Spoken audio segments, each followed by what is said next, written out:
Hello, everybody. What's good, everybody?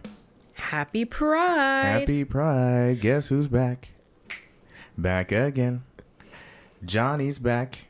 He's with Ken. Okay. I tried.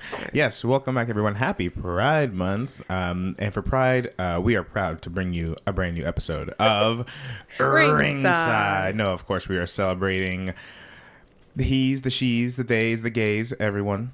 Are we celebrating the he's? Nah, not really. They get enough celebration. Only certain ones. Yeah. Only select he's will be part of the celebration. Yeah. And if you are one of the he's that feels like, where's my month celebrating me? Where's my Pride Month? Then obviously we're not celebrating you. Celebrating you. And we never were. We never were and probably never will. But this month is very special to both of us. Mostly me. Along with Pride Month, it's my birthday month. My birth month. Hello? Woo! Where are the cheers? Oh, who's that calling? Oh, it's Gemini season. And Cancer. They're later though. Oh, you mean the zodiac? Oh, the Cancer,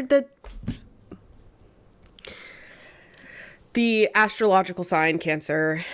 Later in the month. My sister's a Cancer. Yes. Okay. I'm picking up what you're putting down. Okay. But it's also the month of our anniversary. It's going to be our 1 year anniversary of buying a house this month.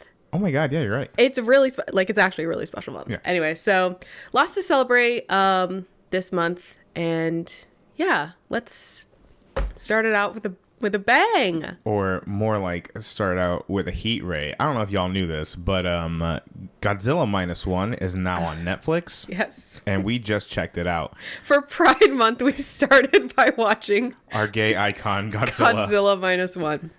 Now, hang on a second. What do you? They never outright say that he's not gay. They don't specify, but it seems more like maybe they're doing like an asexual reproductive thing. I don't want to. Should I spoil the end of the movie? It came out a year ago, but it seemed like Godzilla was forming mini Godzillas from pieces of himself. Themselves. We never specify. Yeah. But anyway, we There's checked that. I guess. I'm sorry if that was offensive to anybody, to Godzilla. Sorry. Any other kaijus or monsters? Yes, monsters. No, we did check out Godzilla Minus One on Netflix. It did come out last year. It was like a celebration of the 70 years of Godzilla, which is really cool that this particular movie was the one that was like a celebration film. Because listen, it's been many moons since I've seen any Godzilla anything, and what a way to be welcomed back. This movie was awesome. Yeah, when you say since you've seen any Godzilla things, since you actually watched a since Godzilla, I sat down because and watched I've been seeing the Godzilla shit everywhere all the time. The Godzilla this, King Kong that. Please, why don't you guys take a vacation? And it's weird because that whole legendary monsters universe is so hard to keep track of. And you know me, I love a good cinematic universe, but they have the movies that are theatrical, but then they have the animes that are on Netflix. Then you have, I think the show's called Monarch, that's on Apple TV Plus with fucking John Walker and Ego, Kurt Russell and his fucking son Wyatt Russell. What is that about? I think that's part of the. Is the legendary monsters so your King Kongs, your Godzillas, Mothra, Swamp Thing? No, Mon Mothma? Not Mon Mothma. Mon Mothra. Mothra. Mothman? No. I'm listening the kaijus. Legendary. I don't think I've heard of this one. Legendary. Mothra. Shut the hell up. Legendary is the movie studio that's making all of this shit. Oh, okay. But the monsters. You know what I'm thinking of? The whatever Universal. The dark universe. The Universal monsters. Yes. Yeah. I'm they've got that's Dracula, Nosferatu, or whatever the fuck. Who knows? Nosferatu. You switched on and off that light. Yeah. Anyway, okay. This makes more sense. You caught up? Yes. You caught up, Skippy? I'm getting it. I've never seen anything Godzilla related ever. I've just never had that desire. Well, typically it's like marketed as like big monster destroy thing and Which big is, like, man have to come save. That's you know? fun. Sure. You know, that's fine. And you were like, do you want to watch this with me? And I was like, no. I flat out said no. Yeah. And then we watched the trailer and I was like, well, hang on a second. Because at the core of this movie, this is a period piece war film. Right. With a romantic subplot. And Godzilla just happens to be there. Godzilla is sort of there. He's just the enemy force in this war. And so we did our test for Kendra is like, okay, let's watch the first 10, 15 minutes of it. If you hate it, we can turn it off. I'll go back and watch it later. But so 10, 15 minutes goes by and we're like, Kendra, you want to keep watching? She said, yeah, sure. And we keep going forth. And that's exactly what we got. We got this really like powerful drama, wartime drama, where Godzilla is hardly in the movie, but maybe a little more than hardly. No, he's there. He's there. He's a constant threat. They use Godzilla so well that you don't have to see Godzilla constantly destroying things to remember how much of a threat Godzilla is. Yeah. So the biggest surprise, which I had heard about this during last year's Oscars season, but I brought it back up because I think it's fascinating that this movie was made for a budgeted about $15 million. Yeah. Y'all, that is less than a fraction of what a lot of big studio movies in the States are made for. Yeah, that's like nothing. For comparison, so this movie won Best Visual Effects at the Oscars, and it was running up against Guardians of the Galaxy Volume 3, which was made for a reported $250 million. Yeah. Now, again, I don't know how much of that is relegated to visual effects. I'm sure there's a ton of celebrities in that movie, so like I'm sure that wasn't cheap. Yeah. But it just goes to show you that it just reminded me that like I saw this article recently where the head of Sony Pictures, or some CEO over at Sony, was like doubling down, hey, we're gonna start integrating AI into our movie making process to cut down costs. Like he just flat out said that. And obviously people are pissed. And then we watched this movie and I'm like, you don't need to do that. I mean, I get that there's some generative AI tools you can use in filmmaking, but also I would still be careful with that. So like even giving the benefit of the doubt, like you don't need to spend just truckloads of money to get something made and have it be good. Clearly this movie proves that if you use your money wisely, you can make a really, really badass and powerful movie. I keep going back to the word powerful just because at the core of this movie, it's not so much about Godzilla as it is about the people affected by Godzilla. And that's what I really loved. War in general. Yeah. And it was like really unique for me because I don't watch a lot of foreign films. It was really unique watching something from a Japanese perspective of World War II.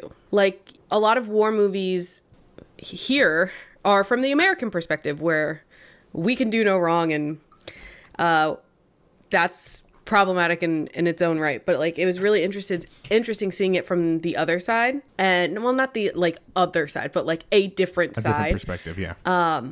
And also just see like the impact that. I mean, I don't know if it was like, this is historically accurate because Godzilla's there. But like, there has to be some parts that were like, this is like the reality of war right here. So yeah, it was really interesting. Well, But they reference a lot of the air raids that happened and that like being a big thing that destroyed many lives and also, many families.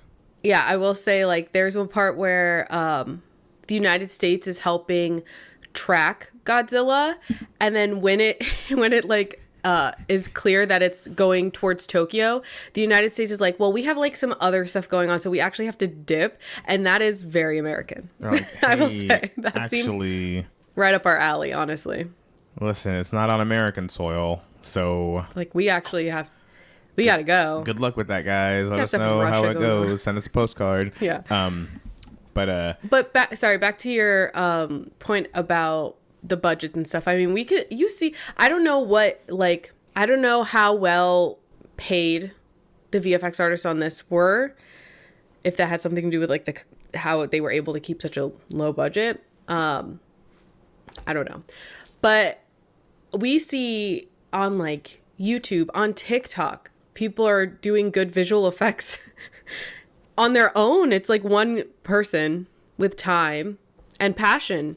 So I do agree with you. I think like, and I hope that we kind of see going forward, like quality over quantity. Right. Not everything has to be a $250 million, $1 billion, whatever budget. Right. Like, there's still an audience for these like low budget movies that have, again, still like really impressive visuals, maybe use tools like a lot of Godzilla scenes, or at least in the like beginning, were at night.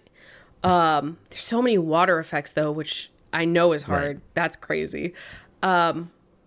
But yeah, just like trying to find ways as technology advances to do it responsibly instead of just throwing a bunch of money at it, expecting it to be great, and then giving them this much time to turn something amazing out. And everything has to top what you did last time. And it's just, sometimes it's nice to take a step back and something that's, even though it is a Godzilla movie, something a little more grounded. Right. Well, that's why I go back to movies like Logan. I mean, we're going to talk a little bit about X-Men here in a minute. Or Deadpool. But I think of Logan specifically because all of the X-Men movies preceding Logan were these huge like event films, or attempted to be big event films.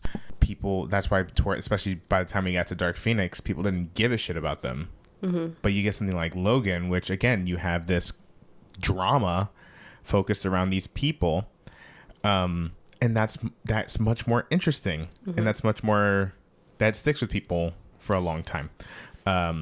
So yeah, I really, really loved how they made this movie. And this isn't, I mean, obviously we love Marvel movies here. We love all these, IPs and whatever, but I don't know why this is the movie that's coming to my mind, because it's not necessarily been successful as like a franchise. But I think of like, I go back to the 90s and I think of things like Men in Black, which, I mean, it did turn into a franchise. It had 3 movies in its original run, and then they tried to do like an actual like, oh, we're gonna make it into a whole new thing with MIB International. But like, you don't think of, at least I don't think of Men in Black as like a Star Wars or a Marvel movie. Like, I don't think of it as like a long line of like IP. I think of Men in, I'm like, oh, I love that movie. Like, I think of it as like a normal movie that I would go see. But it is full of special effects and full of this. But again, at its core, you have a buddy cop movie. You have a tried and true thing mm-hmm. that happens. So anyway, I know it's a far cry from Godzilla Minus One, which is this, wartime drama with a little bit of romantic subplot there. But they did really cool things to like, you can kind of see where they're minimizing costs. Like in the latter half of the film, their meeting place is the same bar, restaurant mm-hmm. place that they go to several times throughout. And I'm like, okay, well, clearly they had this space for like a day, and they're like, let's shoot all of these scenes right here, right now. But it made sense in the context of the movie. Right. Everything's getting destroyed.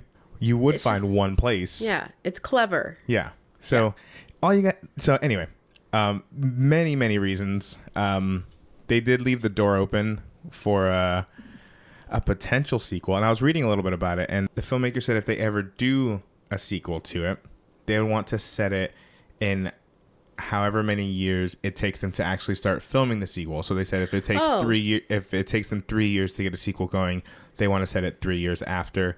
If it takes 10 years, they want to set it 10 years after. That's pretty cool. Yeah. And also it's like kind of just letting business and fate and stuff decide how long it takes Godzilla to actually reform and regrow. True. But it's really cool because you mentioned before it is a foreign film. So if you happen to watch it on Netflix, I highly recommend.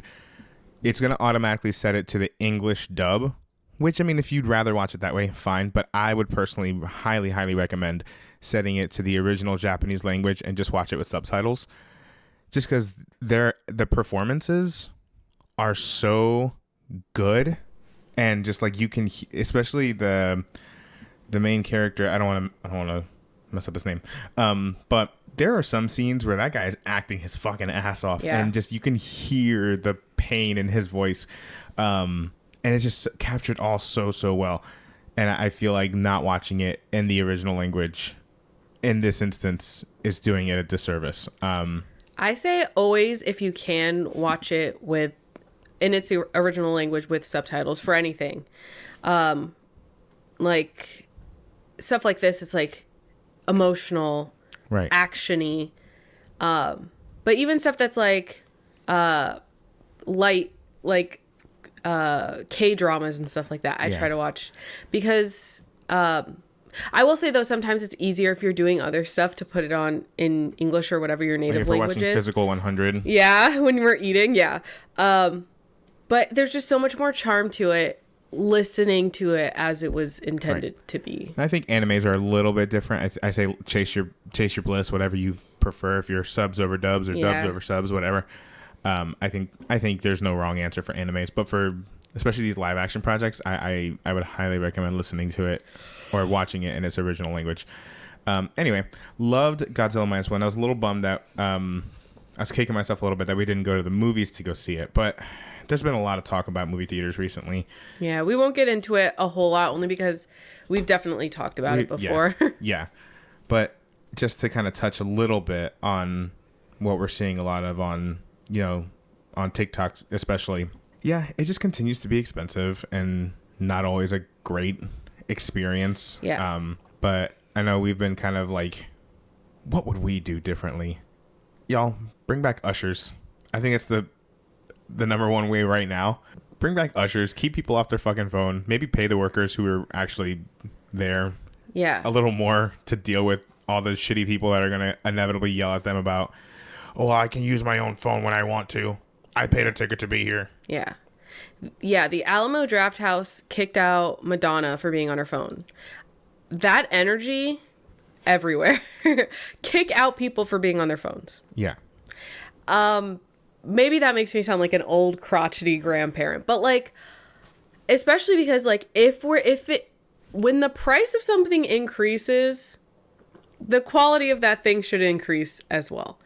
Prices are increasing, and we've said it before, we're lucky we go to a really nice theater, so it feels nice to be there. Reclining seats, leather, you can reserve your chair, which didn't used to be the case back in my day. But like, if we pay $30 just to see the movie, not including the gas it takes to drive there, how much it costs to park there, because it's not free anymore at our place that we go to.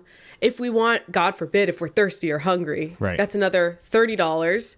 And then we sit and someone's on their phone in front and someone behind us is talking the whole time. Yeah. What a waste. And I wish, this is where I'm going to sound old, but there's a twist to it. I wish I could just say like, oh, it's young people not fucking following. And that's part of it, but that's not their fault either. It's a lot of times people older than us or our age, but usually older than us, who don't fucking know any better. Or they do know better, but they're choosing to do whatever the fuck. And I do think part of it is, obviously the pandemic, lockdown, people don't know how to fucking behave. But also, like, you see how everything's relative here. Like, then you take it to streaming. We stream all the time, and we, it is kind of nice to be able to pause something, go to the bathroom, grab a little sweet treat. Ask each other a question during it. But we don't do that in the movie. But when you're in public, like, there's a time and a place for that. Like, even back in our day when we would do either Blockbuster or the Red Box, for those who remember the fucking Red Box. Yeah, you can pause it and ask those questions, but you don't do that when you're in a movie theater or when you're like seeing a show. It's just rude. Yeah. So I do think a lot of it, I mean, everything's relative, just how limiting streaming is with engagement with the actual movie or the actual thing you're watching. Because again, you can get up and do whatever, fold your laundry, anything you want. But yeah, I think ushers are the way to go, man. I can't think of any other way to do it except for human interaction, like having someone physically be like, what are you doing? We talked about it before. This is a long time ago. We talked about it when a couple years ago we took a trip to New York and we saw Phantom of the Opera, and this was like fresh out, like Broadway had just opened back up. So there was still a lot of like, protocols put in place. One of which being you had to wear a mask. One of my favorite parts of the show. I mean, the show itself is gorgeous. R.I.P. Phantom. So good. So glad we got to see it. But one of our favorite parts of the show was the ushers. In this dark ass theater, they somehow managed to clock everyone doing it. They would run up to that little aisle.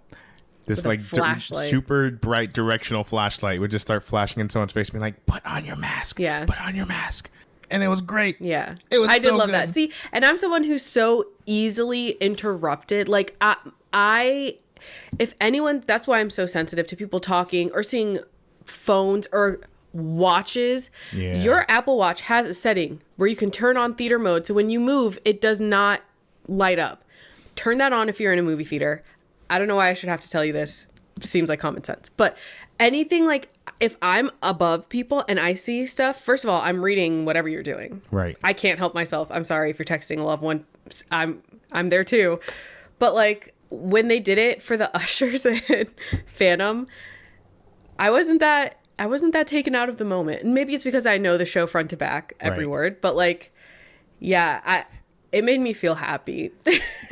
It was a little extra bonus to being there. And you want to talk about expensive. Those tickets are fucking expensive. Yeah. So like, do something like that. Maybe not have movie theater tickets be like $200 each, but like, right. You know what I mean? But the last thing I'll say is, and this is a case for like enjoying a movie the way it should be enjoyed.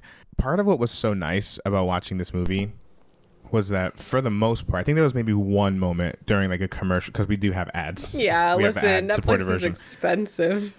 But other than that, it was really nice to sit down and just watch a movie. I forgot how much watching a movie really requires you to focus. It's kind of like playing a video game for me. Mm-hmm. You can't be on your phone to like fully absorb everything. So I remembered, like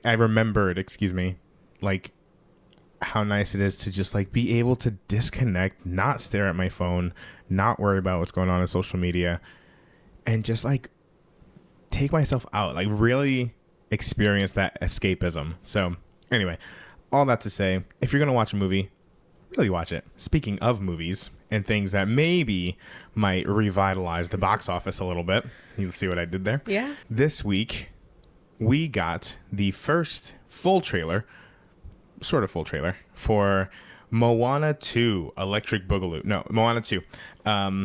Quickly becoming, in 24 hours, the most viewed Disney animation trailer of all time on YouTube. Wow. Well, here's the thing that people don't seem to realize about Moana. Moana is consistently the most streamed Disney movie. More than Frozen. It's Moana. Moana is incredibly popular. Yeah, and there's a reason for it. And how long has it been since the first one? Going on, I think the first one came out in 2015, 2016. I hate that. Yeah, I know. God, I hate that. I know. Anyway, but like still this long and it's still Moana. So, well, yes. Yeah, I think it was 2016. That makes sense. Yeah. But yeah, so it doesn't surprise me that it's like breaking records and stuff. Plus they just introduced but some Moana stuff into the parks. Yeah. So those park people who were like, oh, I just saw the Shape of Water or whatever at Epcot. Yeah. And yeah, sure, let me check out this trailer. But yeah, I was surprised that, so most of the trailers like not speaking. Is it technically a teaser? Yeah, I would say it's probably more of a teaser. I feel like they might have put teaser trailer on it. Yeah. I don't know. But because there's not a lot that they show off in the movie. Yeah, not a lot of information. We are seeing a lot of the same like stuff. I will say I like that they made Moana look different. Moana's older now. Yeah. So she looks older. Well, maybe not older, just different. But yeah, I appreciate a new that. hairstyle, some new clothes. Yeah. I'm glad that she doesn't just look the same. Right. Because the kids that watched her when they were however old, all these years later, don't look the same. Yeah. Moana. I love Moana. I'm really excited to see it. I'm really glad that we did get to hear some speaking. Yeah. From, I'm going to get it right. Oh. Alii Cravalho. Carvalho. Damn it. So close. And Dwayne "The Rock" Johnson. Dwayne "The Rock" Johnson, old DJ. Yeah. So Dwayne "The Rock" John's dad. Dwayne "The Rock" John's dad. I know that everything was like really kind of bizarre how this movie was announced, and they just finished filming or recording the dialogue not that long ago. Right. But I'm still really excited. The trailer still made me really excited. Yeah. I most likely would have seen it no matter what. Right. But I can see why they were like, hold on, this visually looks great. Y'all went a little too hard for a series. We're going to put it on the big screen, which I am okay with. If they put that much work into it, I'm glad it's going to be experienced in a much grander way. I'm glad it's going to be experienced in a grander way. I would love to see behind the scenes what that does for compensation and work longevity, because they were supposed to have all of these hours and hours of completed work, and now it's going to be feature-length movie. Now, I will say they announced the series years ago. Yeah. So my guess, my hunch, is that the reason why this movie is being fast-tracked is because so much of it was already completed. Now, where I agree with you is if they're getting paid TV money, and now again, I don't know, because I know for a while everything was being done under the same umbrella, all under the same studio, regardless if it was TV or feature. Movies. So maybe for animation, there is no pay difference. I don't know. Yeah. But if there is, and they were getting paid TV money for something that's not a feature film, I agree. I hope they go back and pay them feature film money. Yeah. But yeah, I'm also excited. It looks beautiful. We got to hear a little bit of dialogue. Nothing crazy. Just seems like Moana's surprised that Maui's back, which is cool, which makes me think they've got another big adventure ahead of them. I'm surprised too. And we heard a little bit of music, like score, not songs. And it's stuff that I think is from the original movie. Mm-hmm. So I am curious about the new songs we'll hear. It's as of right now, there's nothing. As far as we're concerned, Lin-Manuel Miranda does not have any songs for the movie. Which, I mean, they have to use. I assume they'll have to use some of his stuff, even if it's just the instrumentals of the songs that he wrote. Maybe, but in terms of new songs, additional songs for the movie, right? As of right now, though, we were talking about it after we watched the trailer that I wouldn't be surprised if in the next few months one of two things happens.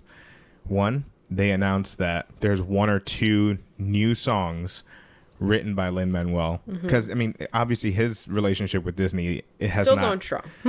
He wrote new music for the new Lion King Mufasa movie. He's working on the live action Moana, which is still happening. I know that's a whole other conversation. And so there's a lot going on. He's still working very, very closely with them. He worked on Little Mermaid not too long ago. So anyway, I wouldn't be surprised if they're like, hey, you got a couple in the chamber that we can use. So I wouldn't be surprised if that happened. Or if they brought back some songs that maybe didn't make it into the first movie and repurposed them, retooled them to be in this movie, which we've seen done before. Yeah. So Disney has done that with some of their direct-to-video sequels. They'll take unused songs or songs from the Broadway adaptations of things and reuse them, repurpose them. They've even done that with some of the live-action ones. Not that I haven't watched a lot of the live-action movies, but they'll take bits and pieces of songs from the Broadway versions and put them in the live-action versions. So I wouldn't be surprised if they are still trying to sell this movie, which I think the name Moana is going to sell it on its own. But if they wanted something to add a little bit more legitimacy to it being a movie and not a series that got squished together. Right. I agree. For those who don't know, on Spotify, you can listen to some unreleased songs from Moana 1. A lot of them have Lin singing it's a demo track basically. And there's one that's all these years later I still think about, and it's about Maui and his it was kind of right? His story from the human's perspective about how much they loved Maui. When Maui was around, we were unstoppable, Right. And it's so good. So yeah, I agree. I could totally see them bringing back stuff like that. And do a full version of it because they're already written and then saying music by Lin-Manuel Miranda, because he wrote those just 10 years ago or whatever. And I want to give credit where credit is due. So for Moana 2, we have Abigail Barlow and Emily Bear, who are the new songwriters for the movie. And I believe they worked on the unofficial Bridgerton musical. I believe that was their kind of claim to fame, which is, I mean, amazing. That's crazy to turn that into a Disney contract. Is that for them for sure? Do you know? Let me verify. Okay. Yes, it is confirmed that she wrote, Abigail Barlow and Emily Bear wrote the unofficial Bridgerton musical, which did win a Grammy Award for Best Musical Theater Album in 2022. How did they manage to do that? Didn't they get sued? Yeah, so, I mean, like, incredible. It's not taking away from them. I mean, I'm not familiar with the musical. Me neither. But, I mean, I remember hearing all about it. I mean, obviously, they have the credentials. They have the talent. So, it was really popular. I'm not upset. Yeah.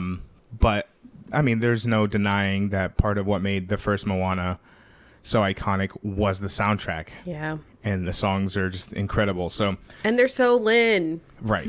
So all I'm saying is I wouldn't be surprised if in the next few months we hear that there's some Lin-Manuel added to the soundtrack. But I'm excited to see what they do with the music. I feel like that's more uncommon. I feel like it would have been weird had the Lopez's wouldn't have come back for Frozen 2. You know? Yeah. After doing all the iconic music for the first one. So it's just a little odd to not have Lin-Manuel coming back for Moana 2. But again, I think that's because the music that they're writing was probably made for the series. Yeah. So anyway, very much looking forward to it. Let us know what y'all think.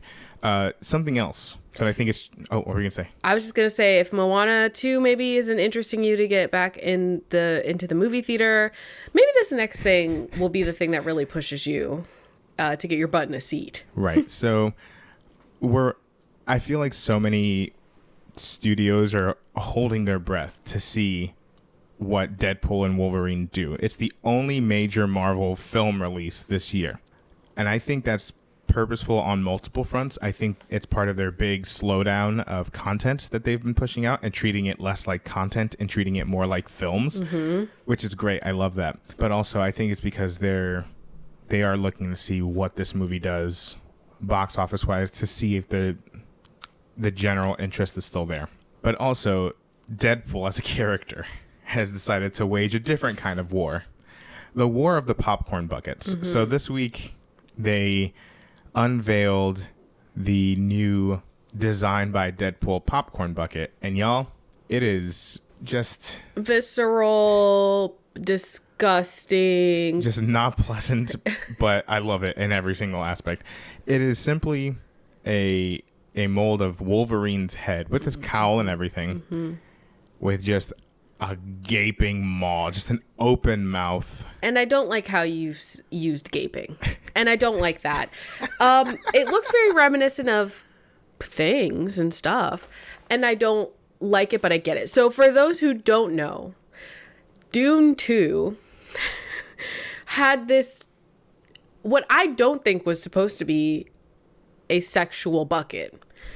Unfortunately, a lot of people are super immature, not me, but a lot of people are super immature, and they were like, what's that? What does that popcorn bucket do? So because of that, I believe that's what inspired Deadpool, the character, to create his own, let's call it what it is, hypersexualized popcorn bucket. Did you watch the trailer or the reveal video for the popcorn bucket? Yeah, wasn't it just like slow motion, like pan cinematic shots of it? Yeah, did you see the end of that trailer? No. It was first you see Deadpool's hand, finger, playing with him. Yeah. And then the very end of it is what I hope is melted butter dripping down his face. So, you know what?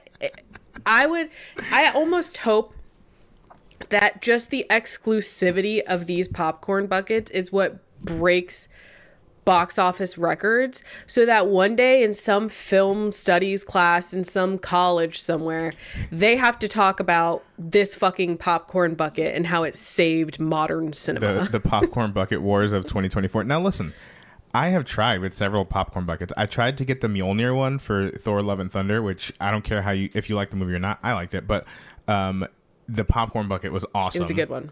Because it's like an actual like cosplay like thing. Like, it was really cool.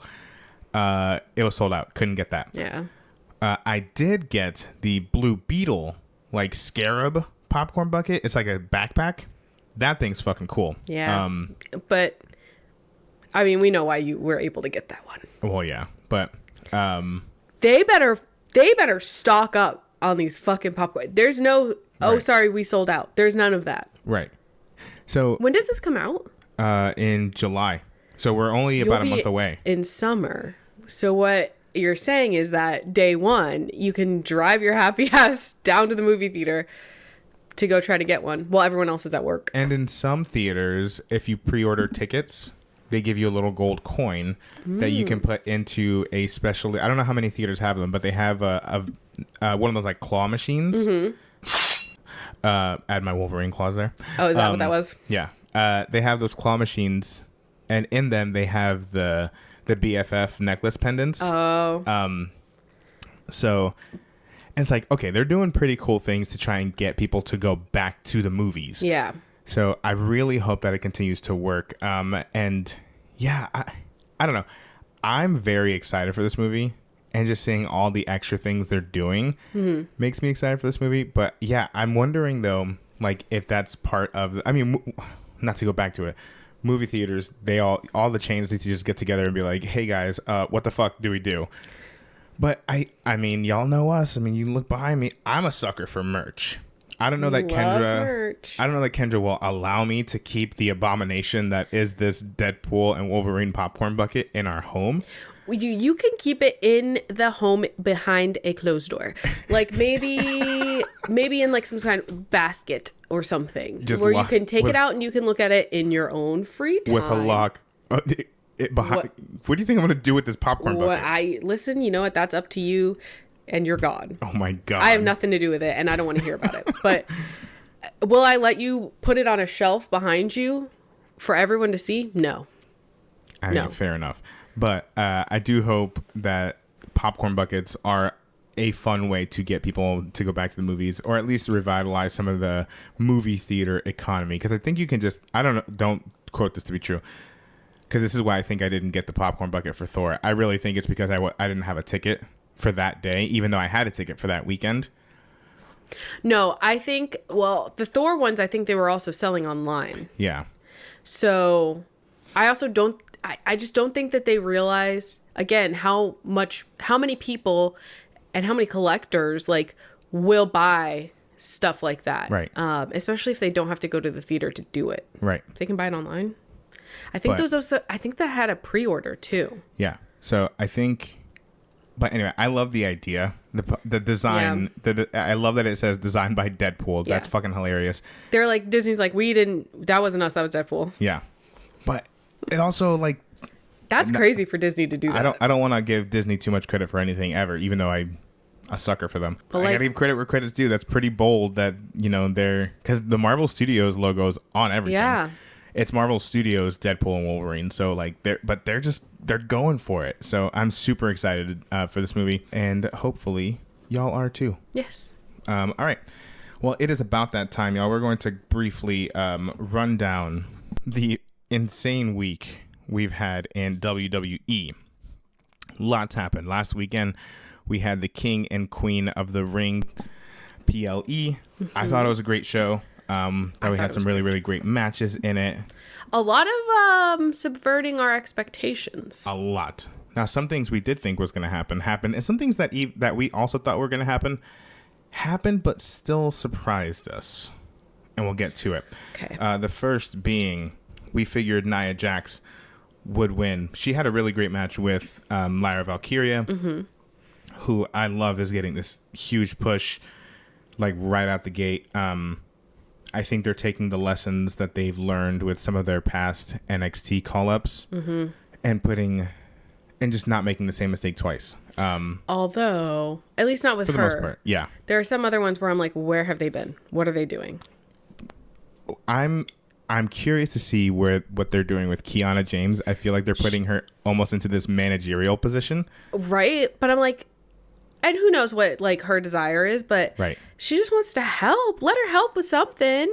So more to come on that, I feel. Yeah, there's a fun little twist on the Braun Breaker story, like where it's part of his gimmick now that he's like pissed that they're not doing more with him, which I'm like, that's a really creative way to like get around that, like what a lot of people have been feeling. Yeah. Carmelo Hayes is getting a great push right now as a heel on SmackDown. So like I feel like we're not making the same mistakes of just like shoving them down our throats just to like have them there, because I feel like that's kind of what a lot of people in the past, the one name that keeps coming to mind right now, Zoe Stark. Like I feel like when she got called up, had all the potential to be just like this monster force, but then just wasn't. You know? Veer. What's that? Veer. Yeah. Poor Veer. Missed that guy. Yeah. But Nia Jax won after Lyra put her through the limit. And she, so I thought that was a really great match. Gunther and Randy Orton. We knew that one was going to be great. That was a great match. A little bit of a controversial ending because Randy's shoulder was not on the mat. Yes. But Gunt won anyway. But Gunther won anyway because once the referee makes it official, that's it. You can't. Yeah, apparently you can't contest it. Yeah. So, which is interesting. I wonder what that means for Randy going forward. Yep. I assume that perhaps there's a rematch. Either a rematch. Maybe if Gunther wins the title, Randy wants to be the first in line because he got screwed over. Maybe. So we'll see. But I thought that it was going to be... Well, I wasn't sure if it was like that was an accident or what. But then I think it was Michael Cole like mentioned it right away. He was like, wait a minute, what was that? So I thought we would see or hear more about it in this past week. And we did a little bit from commentary, but nothing like in the canon of the show. So I don't know what all they're going to do with that. Sorry, my throat made a weird sound. Oh, I was just drinking some water. It's fine. That was good. The big story, well, I'm going to skip ahead a couple in our notes here. Okay. The biggest story of the week, I feel, has been, out of pure excitement, the apparent TNA takeover of NXT, or possibly WWE. So, over on NXT, Sexy Red showed up to help unveil the Women's North American Championship and also announced that she's hosting Battleground in Vegas. Sure. Love that for Why her. not? Listen, black and brown people love WWE. Yeah, but does she have any ties with WWE? I think there was something on X or Twitter or something that like got her involved. Okay. I don't know the full story. So like that's cool. Like sure, why not? And you know they like to bring in celebrities every now and again. It's just like I wouldn't have guessed. I don't follow Sexy Red like that, so I had no idea. But all I know about Sexy Red is that when I see you with her, I see two bad bitches. And when I see her with me, I see two bad bitches. Yeah, and it's real competition, and you might pop ass with them. Yeah. Anyway, that's all I know about her, though. So, but I'm happy to see someone coming in and like it seemingly wanting to be part of it. Yeah. I feel like that's always when you get the best. That's when you get like, not saying that she's gonna like wrestle and stuff, but the passion that like Bad Bunny brings or even Logan Paul brings. It's like because it feels authentic. Bring more women into women celebrities. Where's Snooki? She's undefeated at WrestleMania. Undefeated at WrestleMania. So that in and of itself was like a huge like announcement that they were making. Yeah. But if that wasn't enough to get you excited, Roxanne Perez is talking shit. Ava comes out, formerly Ava Rain. Ava comes out and is like, well, I got your next challenger. And it's fucking Jordan Grace, the TNA Knockouts champion. And is like, hey, I'm Jordan Grace, and I'm challenging you for your title at NXT Battleground. But she's also putting her title on the line. So whoever wins is coming out a double champion. For a different promotion. For an entirely different company. That's crazy. Now I know this week Jordan Grace is also having a match on NXT. And I know she's having a match on Thursday in TNA. So I'm guessing we're going to see some WWE stars pop over. Yeah. But what's been really cool is that all the wrestlers from both promotions have been like tweeting at each other about like all these different things that could happen. What's really funny in an ironic sort of way is that famously, I think her name is Ash by Elegance now, formerly known as Dana Brooke. Oh. Mustafa Ali and Dolph Ziggler, now going by Nick Nemeth, his God-given name, were all recently released by WWE over the last year. And they went to TNA. And now they're all at TNA. Oh, gosh. In some way, shape, or form. So I do think it's kind of ironic that, like, I'm assuming they'll probably keep them off of whatever program this is. Yeah, that'd be awkward. Though I would really, like, I was saying this on a TikTok Live the other day. I would actually really love to see a Mustafa Ali and Logan Paul match. Yeah. That would that'd be good. Fucking nuts.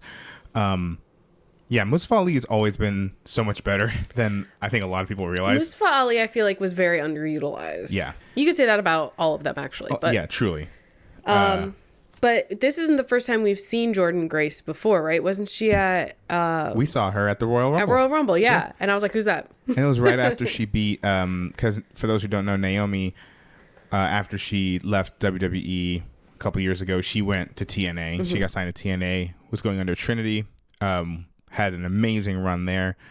And before she came back, she was the TNA Knockouts champion, dropped the title to Jordynne Grace. And then, like, right after Jordynne Grace shows up at Royal Rumble, they have this nice moment where they hug it out before they start beating the shit out of each other.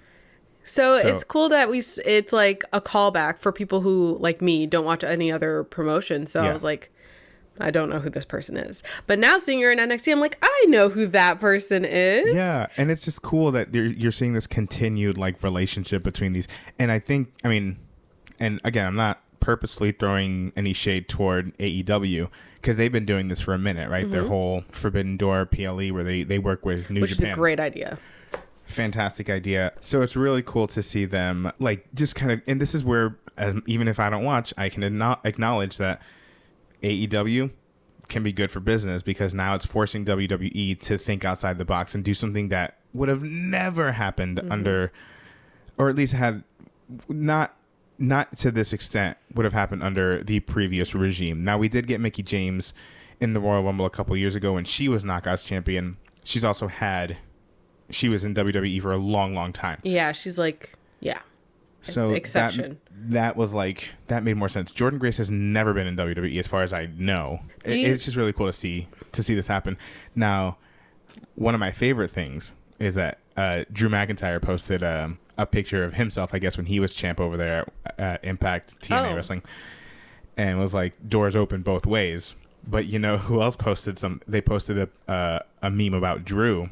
Say his name and he appears. Oh my God. I believe in Joe Hendry. Do you think Joe Hendry will be at Clash at the Castle? I fucking hope he is. Is he at TNA? Yeah. That would be fucking incredible. Well, my whole thing was, I'm like, man, since all the Joe Hendry memes have come up, my thing has been like, I really would love to see him at the Royal Rumble. I mean, that makes the most sense. But like, he's Scottish, right? Yes. Let's confirm. Let's confirm. Let's double check. Let's run the numbers. I'm pretty sure he's Scottish. So for him to show up at Clash would be... He's Scottish. That is like... That's so good. Oh God, I hope they do that. That would be so special. But his meme was it was a picture of Drew McIntyre in a window, and it just said it had the song "I'm Blue," but he just kept the caption was "I'm Drew Dabadee." It's pretty good, I guess. Yeah. So he is Drew. This whole like TNA WWE relationship thing. Do you think that's going to be like kind of how cities have sister cities in different countries where they're like, hey girl, and they come visit every once in a while? Or do you think this might be indicative of maybe one day, even if it's years and years in advance, like some sort of merger buyout like we saw with ECW? I've heard that as a part of the merger between WWE and UFC forming TKO, I don't know how true this is. I have not looked at the paperwork myself. But I've heard that they cannot, basically they can't purchase any other entity like that for the next few years. So okay. I could see maybe in the future, maybe we see TNA's under the WWE banner. And I'm not saying that I would prefer that. Right. I don't like the idea of taking monopolizing. Yeah. Especially when you can do like, it's just so much more opportunity for people who they're basically independent contractors. If you take away one company that they can work for, you know what I mean? Because it's now under this umbrella of a different company. Yeah. I'm not saying that that's like what I would prefer. I was just interested if that is like possible because we've seen it in the past. But I just didn't know what the direction is going to be. Here's what's super exciting to me is that unless, I mean, maybe I misinterpreted. I'm going to tune into NXT this week to really hear what's going on. I'm pretty sure it's title versus titles. Like, there's going to be a double champion. Mm-hmm. So the possibility that let's say Jordynne Grace beats Roxanne Perez. Crazy. The possibility that then Jordynne Grace could either drop the NXT title on a TNA PLE mm-hmm. or make her way back for another PLE match in WWE. One, that makes me think that both TNA and WWE are possibly priming Jordynne Grace to make the jump to a bigger promotion. Mm-hmm. And because I don't think TNA, and I don't know much about them, I don't watch them that often, but I don't think that they're dumb, and I don't think that they consider themselves like the big time, you know? Or like the big one? Right. Okay. And that's obviously no disrespect. It's not, it's just like, they're not in denial that people won't move. Right. They've gotten 5 people you mentioned earlier from WWE. So right. Obviously people move around. And I also don't think that they assume they can compete with certain numbers. So I think Jordynne Grace in WWE would be like a huge get for them. But also I just think of, I was going somewhere with this. Hang on, give me a second. So they made Jordynne Grace look really, really strong at Royal Rumble. Mm-hmm. However, she didn't eliminate anybody. Yeah. But they still made her look really strong. She got eliminated by Bianca Belair, I think. Mm-hmm. So it took one of WWE's top stars to like get her out. I don't know. It's just really cool to see like them putting one of their top stars in a position where they could lose. Yeah. But also they could win. Yeah. So but I also think it's interesting the thing that you said, like they're not disillusioned into thinking that someone's going to stay forever because of brand loyalty and nothing else. People will move over, but also like you said, WWE, love it or hate it, has the viewership, has the money, has the prestige, the legacy.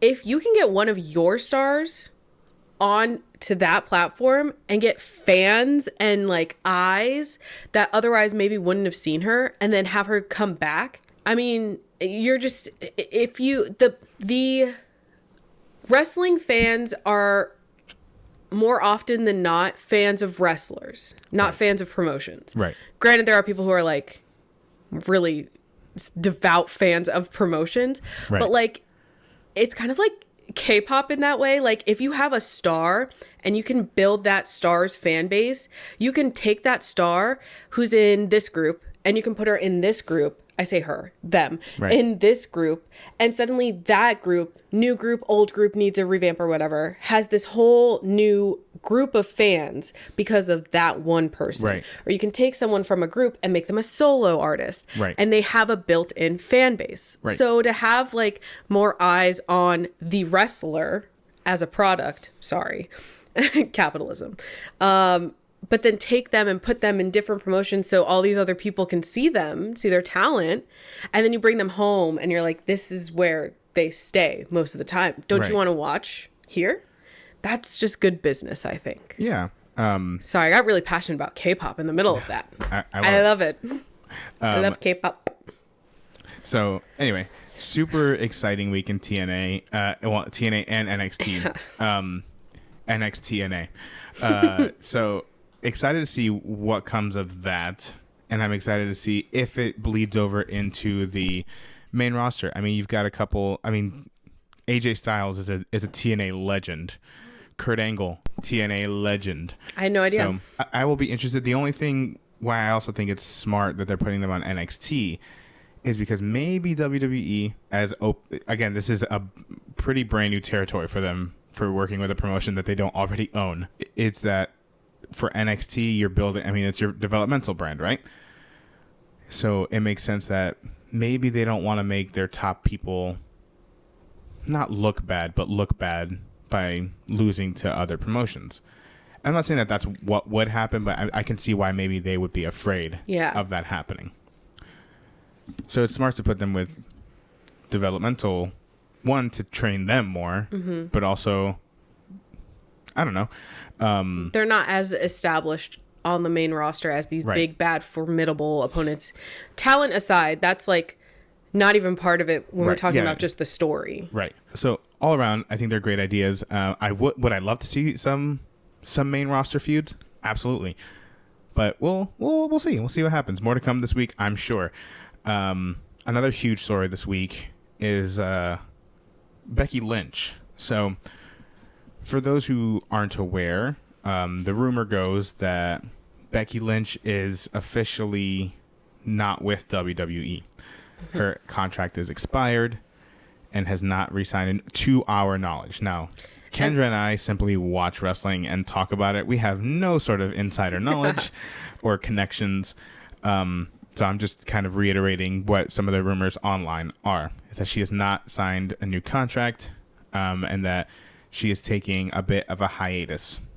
So people are already speculating, is she going to go to AEW? She would never do that. Is she going to sign with WWE? Here, I've said it online. I'm going to say it here. I think everyone right now, give Becky Lynch her flowers.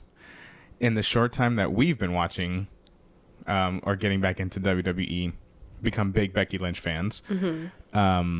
Just love what she represents. Love what she does for the division. Love how she's been giving back over this last year. Even losing at WrestleMania, I think, was when she was supposed to be taking her time off. Maybe sussing out the details of her contract.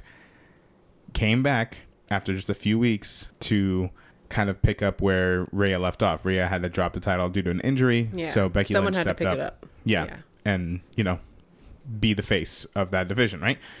So I just love everything she represents. And then recently she dropped the title to Liv Morgan, had a rematch in a steel cage match. Both great matches. And then posted that Instagram, just said to be continued. It was her walking out of the arena she was performing at. So I think, first off, give her flowers and let her take some damn time off. Yeah. I also...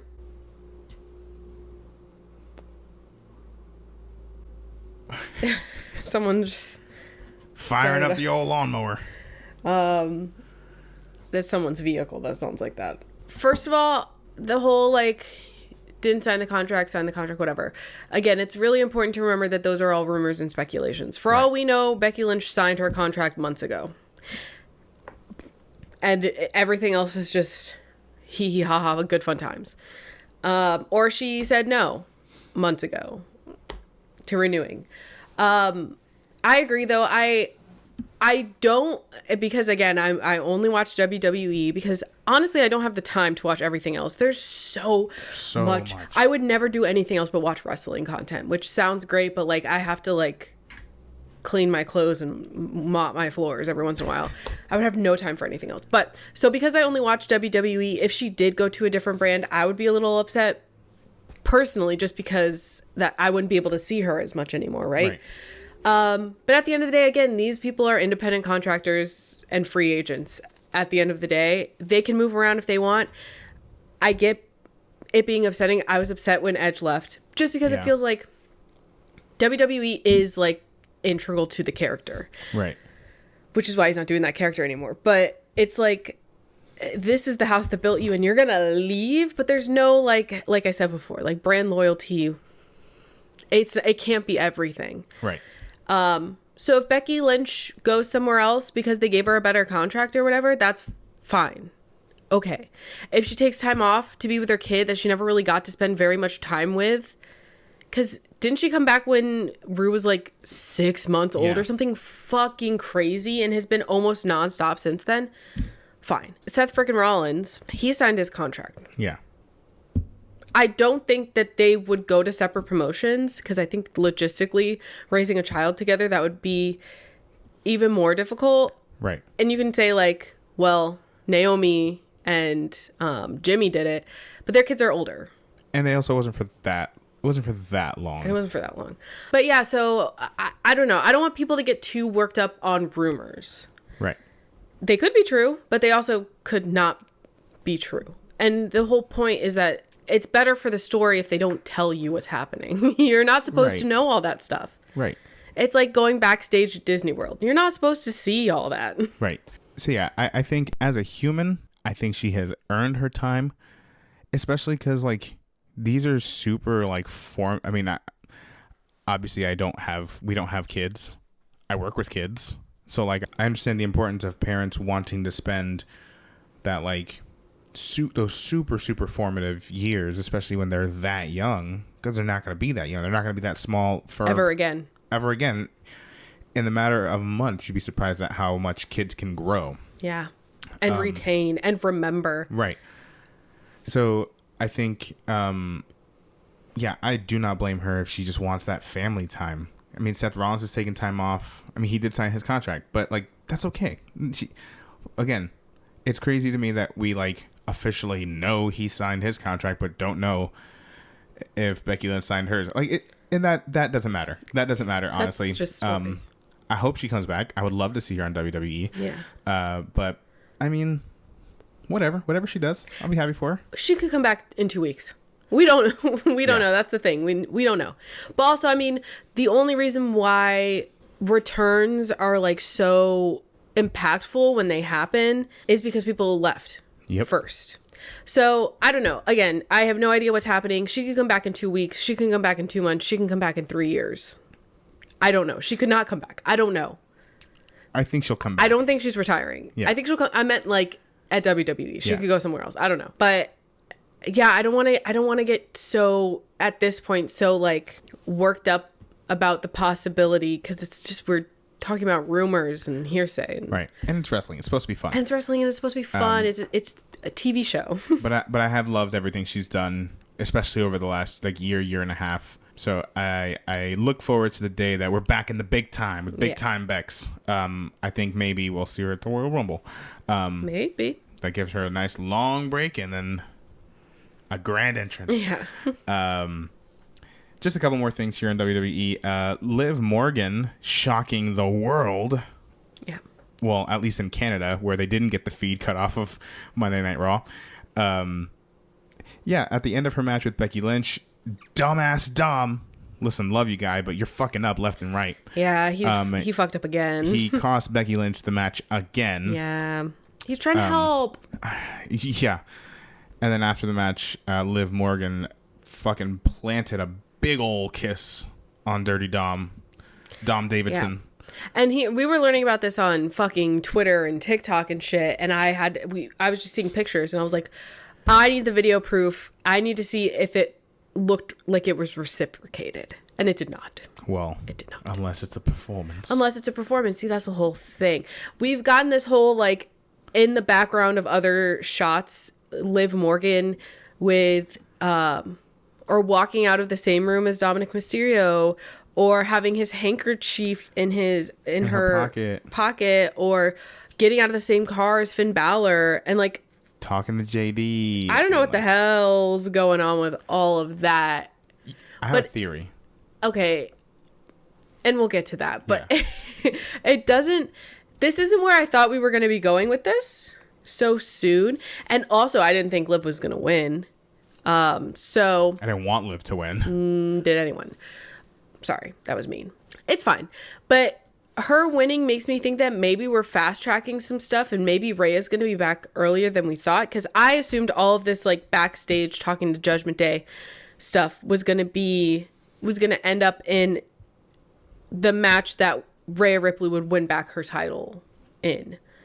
And I didn't expect that to happen for months and months and months. So I don't know what's going on, but I don't like it. So they have been teasing, I would say more so now than ever, the kind of crumbling of the Judgment Day infrastructure. But I think we're seeing another evolution of it.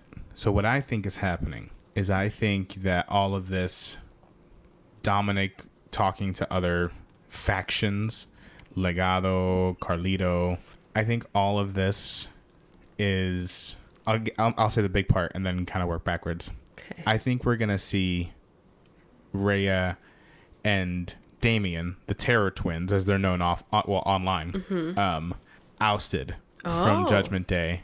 And I think we'll see Finn, JD, Dom, Carlito, and Liv.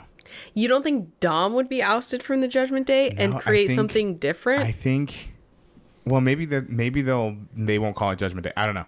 But I think this is part of Liv Morgan's revenge tour. She said breaking up Judgment Day. The whole thing she said is that she wants to take everything from Rhea. Yeah. So I think, and Damien's not going to fucking stay. If Judgment Day's not Judgment Day anymore, Damien's barely staying right now. He's staying purely out of loyalty. Yeah. To his fucking children. Friends. His children. That's what good fathers do. So. Huh. I and maybe they don't call it Judgment. Maybe they do break it up and call it something different, or maybe they all go their separate ways and live. I don't know. Any number of things could happen, right? But ultimately, I think it's Liv creeping her way in to oust those two. Because I think Damien's going to be loyal to the other leader of Judgment Day. Yeah. So. Because she's the only one that's not there fucking shit up, quite frankly. Right. I don't know. It's very interesting. Yeah, I'm still not sure where we're going with it. And yeah, I'm also not sure how much of an act the whole kiss thing was. Right. I don't know, but I'm interested. Yeah. It's the first interesting thing they've done with Liv in 2 years. So, not to sound mean, I mean, it's not her fault. It's not her fault. But yeah, so I am interested to see what the hell are we doing with all this? Yeah, more to come, I'm sure, on a Monday Night Raw. Yeah. So we'll see. But yeah, that was crazy. And also, I kind of did like that that happened after the kiss. I mean, after the scene cut off. Because for us, we just saw them looking at each other. And it cut. Sort of charged. Yeah, and then it cut. So it was like a cliffhanger, like a soap opera cliffhanger. Yeah. And then you go online and you're like, holy shit, like they kissed. Real? Yeah. That was crazy. I did like that, actually. And then the last thing, on Friday Night SmackDown, lots happened in the progression of the Bloodline and whatnot. KO, it seems like they're running another program with them. Supposedly, whatever movie Roman Reigns is working on has wrapped filming. How do we know that? Who told you this that? Is a rumor I read online, okay? And so, sometimes the rumors, they're right. But most of the time, they're not. It's Roman Reigns on Reddit forums being like, his movie just wrapped. Yeah, I'm sure Roman Reigns with his 10,000 kids is on fucking Reddit posting fucking shit posts and rumors about himself. So anyway, that's not what I'm here to talk about. What I'm here to talk about is they had played up this whole AJ Styles has a big announcement. He's addressing his future. Mm-hmm. And they're putting up all these graphics of him throughout his career, and the last 10 minutes of the show, you see LA Knight's there to send him off. Cody Rhodes is shaking his hand. The OC is there, and he's like, "Y'all need to come out there with me." They give a 2-sweet in the ring, and it's like, is this motherfucker the whole thing felt so weird to me because I'm like, what the fuck are we? I just kept saying, what the fuck are we doing? Yeah. Because at first I was like, there's no way he's gonna retire on this random ass episode of SmackDown. Agreed. And I was maintaining that up until the last 3 or so minutes of the show. Then I'm like, oh no, they're not backing down from this. He might be retiring. This is so fucked up. This is so weird.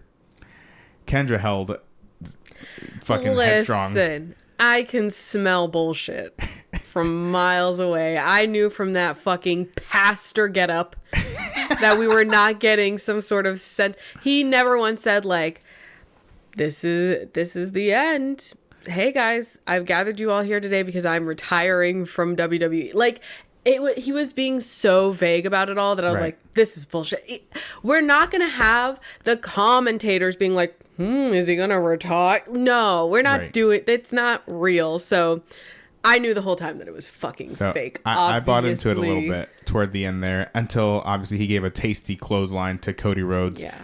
The OC was preventing the officials from coming out and stopping all this bullshit from happening. So I'm like, oh, it's okay. So now the OC's back and now they're on board with his bullshit. Maybe partially. Well, they listed AJ Styles as part of the OC before. We hadn't seen that That's in a hot true. minute.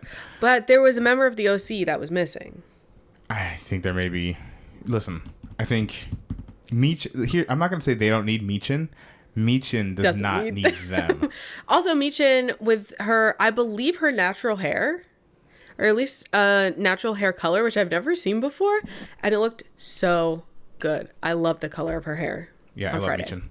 So it sounds like maybe Michin, like maybe has glowed up out of the OC. I would love for her to not be in the OC because I don't Need a bunch care of about old the OC. white guys holding her back Why was she there to begin with?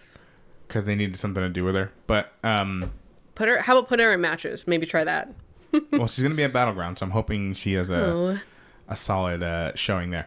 But yeah, so it seems like we're running it back with AJ Styles and Cody Rhodes, maybe at Clash at the Castle, which I'm excited about. I'm excited to see. They had a hell of a match at Backlash, so I'm excited to see them do it one more time. And it seems like AJ Styles is still firmly a fucking heel. See, that's the other thing. The fucking asshole. I don't think in his heel era that they would have him go out and retire like that. Because it's like, no one trusted you. Right. Because you're the bad guy right now. Anyway, It sort of seemed I like can't they were believe we putting fell him for back that. in like another face turn with last week when he's like, listen, I know have had a weird couple months here, but like I need another run. I need another shot. And his whole thing is like, oh, I'm getting old now. I need another shot. And they're like, no, man, you got to work your way back up. So I love that he kind of just cut the line again. Yeah, he was like, actually, instead I'm going to pretend like I'm retiring so I can cut the line. So yeah, that was great. I love that ending. So hopefully we see more of that on next Friday. So anyway, that kind of recaps some of the bigger things that are happening in WWE this week. So looking forward to another exciting week. I'm so tired. I was in the middle of speaking. Thank you for sharing that. Hi, so tired. My name's Johnny P. Okay. All right. Well, so thank y'all again for listening. We very much appreciate you here. If you're not already, please follow us on all the various social medias, Instagram, TikTok, Twitch, YouTube, all the things, to be notified of when we have new episodes up, new content up, or new streams going out. So we do have a little bit of a vacation coming up. So I'm not sure quite yet what our plans are for pre-preview for Clash at the Castle. We may do it a few days early. We might just do it as a video instead of a stream. I don't know yet. We'll do something because we are going to be out of town that weekend. So we might even be a little bit late to watching the actual event. Yeah. So more announcements come on that. So just be sure you're following us on social media to be notified of what those announcements are. If you're on YouTube, maybe a like and comment and subscribe. Do people still say that? Yeah. Like, comment, and subscribe. Wait, what's that thing? Smash that like button. Okay. Now we're targeting Who? Sophia Nygaard. I wasn't targeting her. That's what she says. Well, I feel like I don't think she's unique in that. I think Are a lot you of people sure? say that. I don't know if I've heard other people say that. All right, fine. I'll read. Smash that like button. I love Sophia Nygaard. So do I. I don't know why you made it seem like I was attacking her. It seems like maybe you were coming for her brand a little bit. Jonathan is going to melt every chapstick in the world together and make one Franken chapstick. So make sure to smash that like button. See, you're attacking Sophia. No, I love Sophia Nygaard. Sorry, that Sophia. video where she made that big ass candle with those other people. Love that. That was great. Love that. Love that. I want one of them. She melted all those lipsticks together. Love that. Lipsticks. I'm so tired.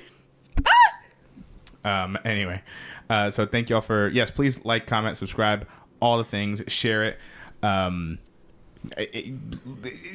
You know. Also, John has been going on TikTok Live a lot recently.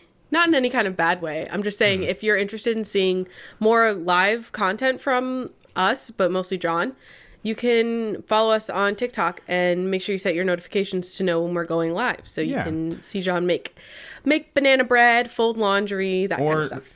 Yeah, just kind of everyday things, listening to music, talking about wrestling more. Talking about wrestling, talking about literally whatever. But sometimes we're also streaming from like theme parks, from like the Disney parks. Yeah. So you're more than welcome to check those out as well. Those are pretty fun. Those are pretty long. If you like a good long stream or something that you can tune in and out of. Yeah. Put it on while you work or something. Yeah. Nice. So if you want a little bit of that magic while you're working, a job you hate, or a job that's just a little mundane. Yeah. Make sure you are tuning into that. But other than that, that's all we got for you. Yep. So if you do decide to go to the movies, don't be an asshole. And that's where I'm going to leave off with that. Make sure you get that. I almost said Daredevil.